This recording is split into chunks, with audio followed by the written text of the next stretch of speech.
Welcome to the Hey Soul Sista podcast, where Mel Histon will guide you through life's big questions and bring you one step closer to doing this crazy journey as best you can.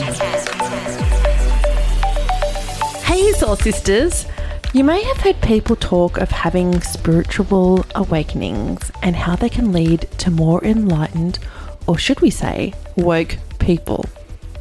The notion of the spiritual awakening has been around for centuries and can be observed in a variety of cultures and religions, although I'm going to talk about it not being necessarily religious. Some people call it nirvana, some call it enlightenment, some call it bliss or being in a bliss state. But a spiritual awakening begins the moment a person can step back and awaken to their life with a new sense of being in the world. Spiritual awakenings can be unnerving at first, as they often cause us to grapple with questions like, who am I and why am I here? I grapple with that all the time, to be honest. Who am I and why the hell am I here? But there can also be a certain element of wonder and excitement when we find ourselves suddenly feeling very much alive and woke. But what does a spiritual awakening really mean, and what does it actually entail? To answer these questions and more today, in the Hey Soul Sista podcast, I have one of my favourite spiritual people here, Rebecca Gibson. Hey, Beck. Hey. For those of you who don't know Beck, and I'm sure many of you do, because she's been on Hey Soul Sista many times, Rebecca is a forward-thinking psychic medium channel, helping people align their soul and path with their business and life. She's also a psychiatric nurse and has worked in jails with numerous criminals as a psych nurse. Her stories are just hilarious. Not hilarious, they're amazing. Sorry, they're not hilarious. Some other. And if you go back to some of the back editions of Hey Soul Sista, you'll get to hear some of them. But what I love about Beck is she's in my A team of spiritual people in my life. So thank you, Beck, for coming in here today. Thanks for having me. So tell us, what have you been up to? I've been busy nursing a lot. Yeah, because of COVID. COVID hasn't gone away or slowed down. So I've been working in COVID wards. I've been basically, it's like working in the trenches. Yeah. Yeah. So different from working in a psych ward. Well, both. Yeah. So they're lock-up COVID wards with mental health patients. Oh, my friend. So we've done a number of Hey Soul Sista episodes talking about our soul and our ego and love and fear and connecting with our spirit guides, a whole heap of really great stuff, which I love to talk about. I love finding out more how we can tap into that whole soulful spiritual side of ourselves so we live the best, happiest life we can. Well, that's what it's about, isn't it? That is what it's about. Yeah. So today we're going to talk about spiritual awakenings. Beck, what's a spiritual awakening? It's different for everybody, and it's not just one thing that happens. You constantly are awakening. It's very different from this bastardized word of woke that everyone's using. I know, it's this whole thing now. It's like, oh, they're woke. Yeah, it's different. A spiritual awakening is basically understanding that you're a spiritual being having a human experience, that when your body dies in this 3D world, you keep continuing to exist and grow and expand, and that you're one with everything. You're one with the universe, so to speak. Yeah. And your level of understanding, the more awakenings you go through, gets greater and greater, and you understand far more about the universe, how it works, the quantum mechanics of it, all the different quantum physics theories. So a lot of people think that, and actually if you Google it, if you Google anything to do with spiritual, the word spiritual, it will quite often send you to religious sites. But a spiritual awakening is not about religion. No, religion's a man-made structure. It's man-made. Yeah. Used to control, really. When you have a look at all the big religions, a lot of them use fear. I grew up in Catholic school, having to go to church, and you basically told if you didn't follow these rules, God was going to come and strike you down with lightning. And, there's, the Bible, and it's just a book, but, people get cranky about me saying that. And Jesus wasn't some white man running around the Middle East.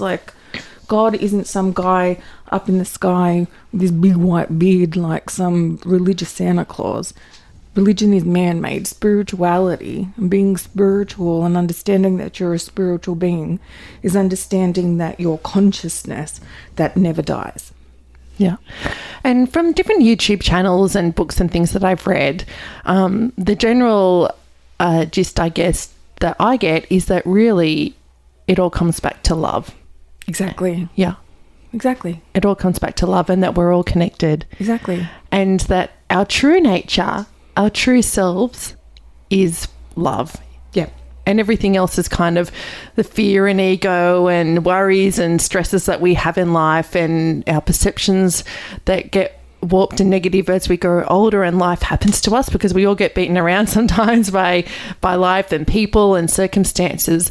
But all of that arises and causes us to go into those fear and worry states. But really our true nature is love. Yeah. And the more spiritual awakenings you have, the more you understand that you are one with love, source, the universe, God, whatever word you want to put, is all of us, and we are one with everyone.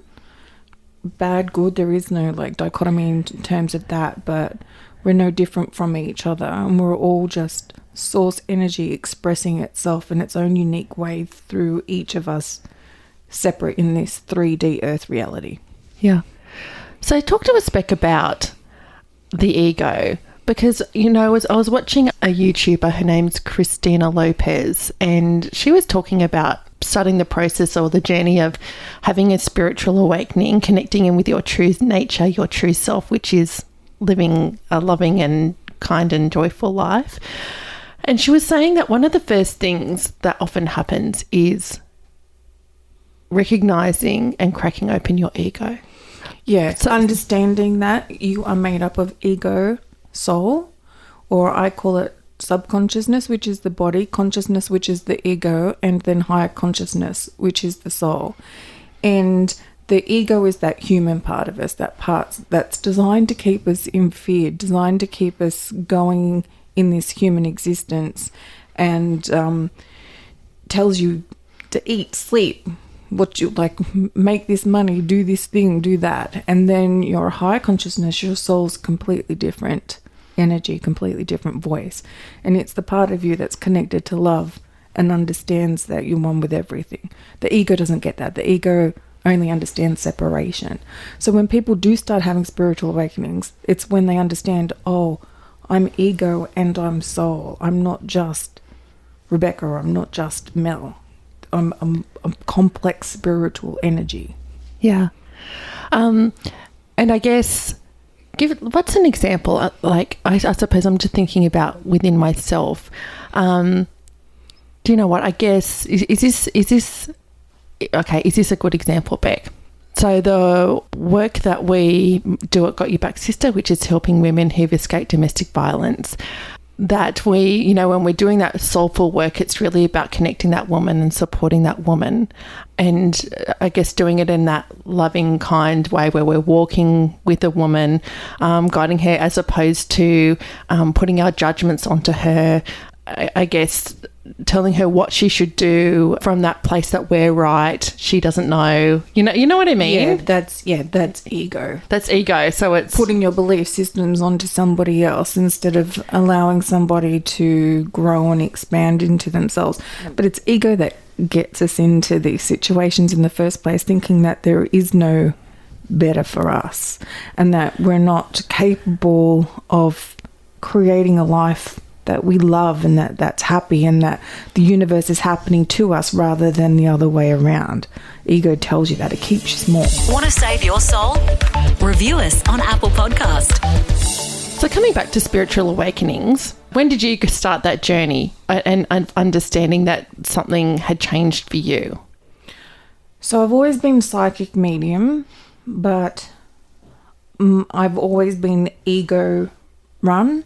So, 5-year plan, thinking that anything that bad would happen to me, any of the traumas, any of the health journey that I've been on, with chronic illnesses, even the near-death experiences that I've had, I've thought I've had no control. The universe is doing this to me, and then it's the why me and, going into that victim energy. And it wasn't until I lost a baby the year before we had my daughter, and that I started to understand gratitude and forgiveness, and I started to understand, I actually have control over what's happening to my life if I change the way that I feel about things, and then that changes my perception of things. And then from there, that was an awakening. And a lot of people talk about having long dark nights of the soul, so where something really horrible is going on in your life and you kind of feel like you're in the spin cycle of a washing machine and you can't get out, and there's just like all of these things happening to you and you can't sort of get yourself out of it, and that's what cracks you open. Most people begin to have their spiritual awakenings after a long dark night of the soul. And so that looks different for everybody. Yes. It actually is not necessarily just a long dark night. It's actually a metaphor for going through a really challenging, tough experience. Spiritual awakenings are not these wonderful, beautiful, I'm sitting down meditating and everything's all kumbaya or namaste and all of that crap. Yeah. They're hard. Like most of the time when people have spiritual awakenings, they've had to go through something, some kind of trauma, some kind of even accident, some kind of medical emergency, a near-death experience. Something horrible will tend to happen to somebody where they're down on their knees, I don't want to live anymore, I can't do this anymore. And then all of a sudden there's these aha moments. Do you know what? So I would say I've been on a spiritual awakening for 13 years. It doesn't stop. You're constantly awakening. It doesn't stop. I was like, when the bloody hell am I going to be enlightened and just get it and just be totally at peace and like love and kindness all the time? And the belief is, even when your human existence dies and your consciousness keeps carrying on, you're still awakening. It doesn't stop. So my turning point in my life was definitely having the breast cancer. Definitely, because I had those thoughts when I was really ill and literally lying on the floor in my bedroom. And I've talked about this many times before because it was such a profound moment of my life, like lying there feeling horrendously sick from having chemotherapy and lying there saying to myself, when I get through this, I want my life to be better. I want it to be calmer. I want it to be happier. I want to have better relationships. And I remember that was 13 years ago, and that was such a moment for me, such a turning point in my life. And it was the first time I got interested in meditation, in kinesiology, and I guess searching for a way to live a calmer, peaceful, more joyful life, because I'd always been such a worrier. Always been such a worrier. That's the point, though, that you think there is something greater than me. It's not just about me. There is something greater than me. There's a creator. There is something. And that's why they call it the down on your knees moment, where you're just, I can't keep doing this. There has to be something different. Yeah. I'm either going to drop dead right now or something has to shift and change. And that's the point that people get to, where things start to know, I get to choose. I get to make better decisions. I get to change my life. And then you start seeking modalities or people or things to help you reach a greater understanding of the universe. Yeah, absolutely. And so it doesn't necessarily, now this is my understanding as well, because I was kind of reading about this, and it's like there can be for some people that it, rather than it being like a massive big life event, then it could be a bit of a creeping, a series of you kind of creep into it, because little things will happen and you'll be like, hang on, you start to see the world differently. Yeah, it is different for everyone. Yeah. But the majority of people, when they do crack open and have their first spiritual awakening, it comes from a place of trauma or massive amounts of fear, or like, what's happening? I don't want to be here. I want to go home. That's what happens to a lot of people. I see it all the time with patients and clients. I want to go home. And then there's that understanding, wait, if I'm going home, what's this? This isn't home. So is there something different for me when I die? What happens to me? And then all the questions start. Yeah. And the remembering. That's what happens with the spiritual awakening too. You start to remember things that, oh, holy crap, I've been something else before I was this person. There are things, that I know that I don't know where I know them from, but I just know them.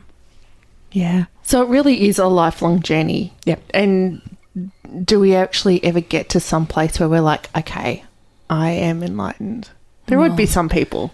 I don't think anybody. I don't think it's possible to reach what, that nirvana kind of enlightenment as a human being because you have ego. Yeah. I think it's a very egoic thing to say that I'm enlightened. I'm an enlightened being, and that you're not going to make mistakes or screw up, or, ego's not going to get in the way and cause judgment or fear. But that's how we learn, and that's how we expand, and that's how we grow. And if you're constantly evolving, then you can't truly be, I'm enlightened, that's it, I'm done. Yeah. I found, again, on YouTube and various books and articles and things, that people talk about that there are different signs that you are on that whole spiritual awakening journey. And now I actually did see that, some people would be like, there's 5 signs, there's 6 signs, there's 20 signs. But let's talk about what are some of those signs because some people may not actually even really be aware that what the changes that they're experiencing in their life. No, not if they're gradual, then it's hard for them to start seeing the signs that you're awakening. And then you've got the other people who just were completely in ego and thought the world was happening to them, and then something happened, and then they're like, holy crap, I'm a spiritual being having this human experience. Yeah. So you stop judging people as much. Yeah. You can start to tell the difference between your egoic voice and then this other intuitive soul connection.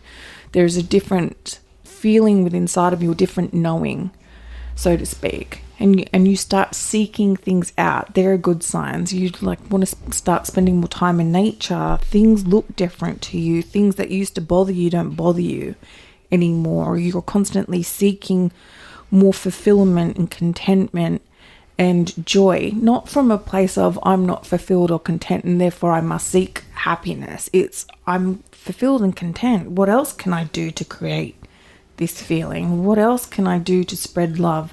How can I show up in the world a better, brighter, more loving human being? Once you start getting into that, then you start realizing, you start seeing signs. People see numbers and stuff and they think, I'm awake. 1111's like the big one that everyone talks about. So seeing synchronicities or seeing you coincidences. Start to see synchronicities. And then you realize they're not coincidences. Once you start awakening, you're like, there is no coincidence. Everything is playing out exactly how it's meant to.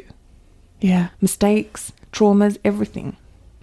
Do you know what's interesting? One thing that really caused me to make a bit of a leap in terms of this whole spiritual, soulful awakening journey was when we recorded the podcast episode, Your Soul versus Your Ego. That really, really had a really great effect on me. It really impacted me because it was probably one of the first times that somebody had explained it so simply about when you're coming from a soulful place and when you're coming from the egoic place. And I would say anybody who's listening, if you get a chance, go back and listen to that episode because I thought it's one of my favorites, and because it made me think about how I walk through life, and when I come up with challenges, or if, somebody in the past may have upset me, or even, when good things happen, but I look at it and go, okay, if it's a situation where somebody has, in the past had hurt my feelings, I can look at that and go, actually, why did that upset me? Because actually it's not that big a deal. And usually it's because it was my ego, Yeah. It was my bruised ego. And actually it wasn't that big a deal. Yeah. Really, when you look at it coming from that soulful, loving place, it's like, that's okay. That's their journey and it doesn't impact. And that's something that we need to be responsible and accountable for. Yeah. How we're showing up, how we're receiving people, how we're responding to things. Because we can't control everything that's done to us. Yeah. But we can control how we respond to it. Yeah. And we can control how we're going to allow it to affect the rest of our lives. And that's where some people think, you do yoga and you're meditating and you're out in nature and you go on your ayahuasca trips and you're so spiritual, but that's not like they're good things to do for people, but that's not all about spirituality and spiritual awakening. It's about understanding that you're a responsible, accountable person for yourself and how you're showing up in the world. And do you show up in your higher consciousness and love, or do you show up in ego and fear?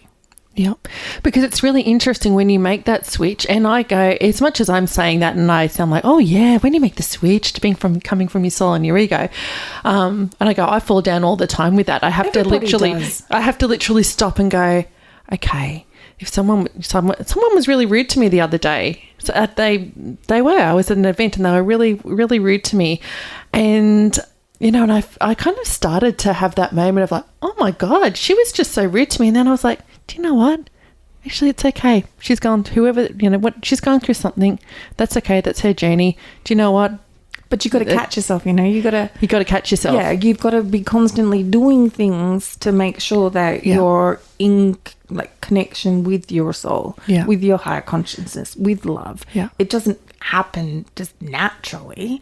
You have to keep making a concerted effort. Yeah. So it's not buying into that worry or buying into that judgment or buying into that person's reaction. It's going, do you know what? Actually, when I stop, reflect and go, do you know what? That's not that big a deal. It's that person's journey. And actually when it's checking in. It's about them. Because I know when I'm rude to someone or someone would perceive me as being rude, and it could just be me having a little internal freak out because I'm so introverted. It could come across as rude. That's about me. It's not about that person. Yeah. But when you react like, oh my God, I can't believe she was so rude to me. What a rude cow. That's about you. Yeah. Like, why you receiving it that way? Yeah. Because when you check in with your soul, which is coming from that higher thinking, that higher place, actually none of that really matters. No. And everything's just perception. Just as long as you're showing up in love and you're not deliberately doing things to hurt other people or harm other people, then everything is figure-outable, Let's get soulful on social media. Search the Sister Code Facebook page and follow us on Instagram. 5 signs that I read about was feeling powerful love. So actually stopping and reflecting and feeling love and I guess taking the time to be in the moment. Yeah, no, feeling powerful love is sitting there and you're so overwhelmed by it, your body starts to have a reaction. You're covered in goosebumps. You're filled with gratitude. You just feel this immense energy take over your whole body, and you're just like, this feels freaking awesome. Yeah, it's like when you have, we're lucky enough to be mothers and have had our own children. That split second when the baby first comes out and you're like, holy crap, I'm so in love, I'm gonna burst, and you just think your cells won't be able to cope and you're just gonna spontaneously combust. Yeah, you can reach powerful love all the time by actively doing things to get there. It's not just like, oh wow, I love that. It's powerful love. Your whole body reacts to it. It's the same as gratitude. Powerful gratitude is like a huge frequency to manifest from, and it's like a whole body reaction. Yeah, which actually was my next question, was like, okay, if that's one of the signs that you're on that spiritual awakening journey, and maybe you're right at the beginning and that's something that you're aiming for, that's something that you can do, is actually to start and stop and look and feel gratitude and reflect on the beauty in your life or the good things in your life. Yeah, gratitude. The good things in other people. Gratitude is absolutely probably the best way for people to start to get themselves into that space where they know what it feels like to be in that state of love. And some people really struggle with it. I remember when I was reading The Secret, I need to change my life. I'm going to read The Secret. And it didn't really quite they didn't explain, or I didn't understand the power of the emotion of gratitude. I was just thankful for things. It's very different from a whole body. I'm so grateful for this.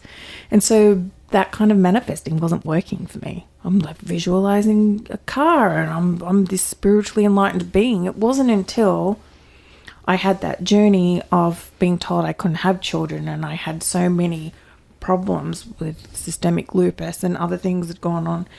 And I got pregnant and then was just really grateful. And then when I went into renal failure, and you're going to have to terminate, and then we lost the baby. It wasn't until I felt such immense gratitude that I was a mum, even though I didn't get to hold her and have her, I was a mum. My whole body flooded with gratitude. I'm like, oh, this is what gratitude feels like. It's not just sitting there being thankful. I used to write, 3 things every day to be grateful for. So some people need to start that, but they need to understand it's a very powerful emotion, a very powerful frequency. It's not just about being thankful for what you have. It's fully like, oh my God, I'm so amazingly grateful that happened to me, even when it's something that's so painful. Yeah. What can people do if somebody is listening to this and they're like, do you know what? I'm not sure that actually I'm have experienced those things. I've got a lot going on in my life. I don't think that I've started a spiritual awakening journey. What are some things that people can do? Well, the gratitude thing is important. And if people are finding it hard to get into the frequency of that powerful emotion, then they can start forcing themselves to look at what they're grateful for. Just start tiny things, make it a habit, and do it every day. 3 things in the morning that you're grateful for that are going to happen during the day, set that intention, and then 3 things at the end of the day that you're grateful that did happen.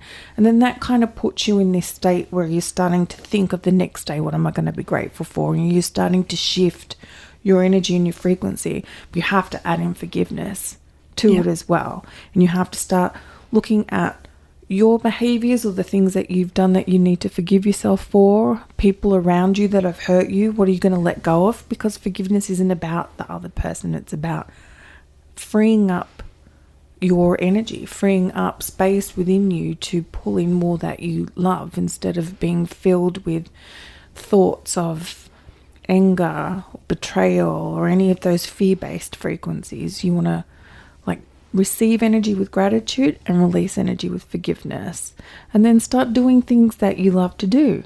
Get out in nature. That's so important for us as human beings, to walk around barefoot out in nature on the grass. If you're grateful, lucky enough like us to live near the beach, walking in the ocean, walking near water, starting to connect with the world around you.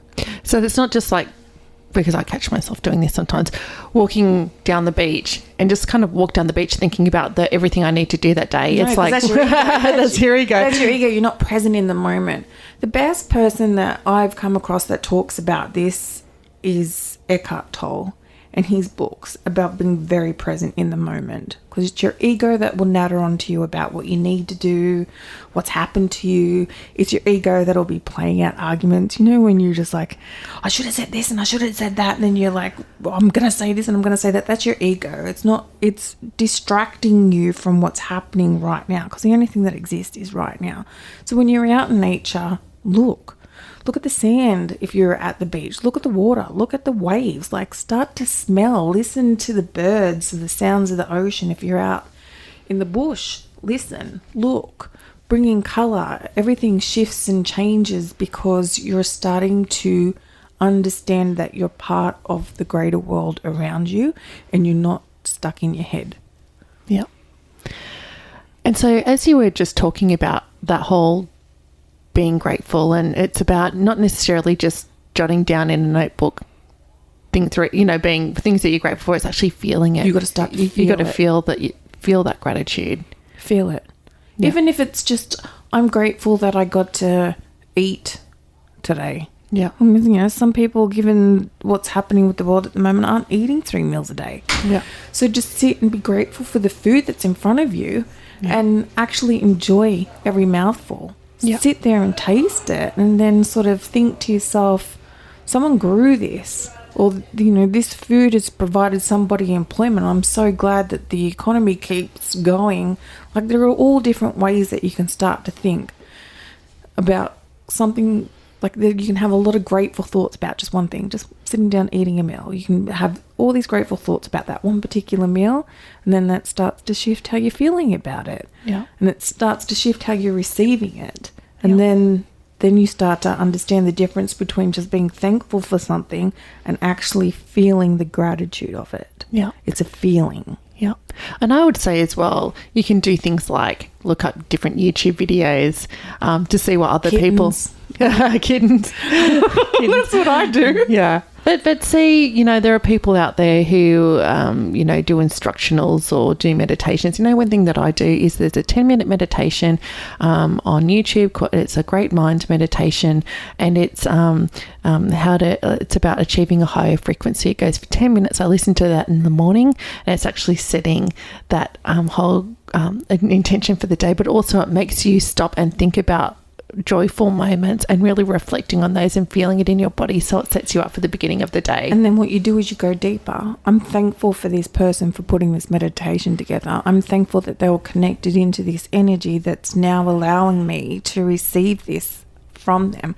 I'm thankful that they didn't let fear stop them from releasing this meditation, and that they've done it because now I'm enjoying it. So you just keep expanding on that one little thing about all these different things that you can be thankful for one thing, and then that's when the feeling starts to arise. The emotion starts to connect. When you've got the feeling and the emotion behind it, it raises the frequency. Yeah. Yeah. Okay, my friend, any other tips before we wrap up? Lots of tips. I think anything by Eckhart Tolle is good to get into the present moment and understand the power of now and being in stillness. So he wrote The Power of Now and A New Earth. That A New was Earth. life-changing for my spiritual awakening. A New Earth, because that's when I truly started to understand the difference between ego and soul and the different voices, because he was legitimately about to kill himself, and he heard two separate voices in his head, and then he stopped and he thought, well, if that's me, then who am I? And then he started to understand. And the book's actually a bit of a hard read, but if you listen to the Audible, it's him narrating it, and it just makes so much more sense when you're hearing him talk about his experience and what he learned. That was a huge gift to me for my spiritual awakening, that book. There's lots of different things. People look up spiritual awakening, look up how to connect into intuition, deliberately spend more time with people that you love rather than people that make you feel crappy. Cut out the news, cut out gossip, don't talk about people. If you catch yourself talking about people, forgive yourself, apologize to them if you need to. Just like little things like that can start you on this journey where you start to realize, oh, I have control over everything that I'm responding to in the universe. You don't have control over everything that's going to happen to you, but you can control all aspects. It's not like you're totally out of control. Well, thank you so much, my friend, for coming in today. You're welcome. It's always great to see you Thank and to you. talk about all those beautiful things, how to live a more soulful spiritual life. Now, how can people find you? My website, www.rebeccagibson.com.au, or I am on Insta, Facebook at Rebecca Gibson Psychic Medium. Thanks, Beck. Thank you. Hey, Soul Sisters. Bye, Soul Sisters. Thanks for listening to Hey Soul Sister with Mel Histon. What would help you on your crazy life journey? Email Melissa at thesistercode.com.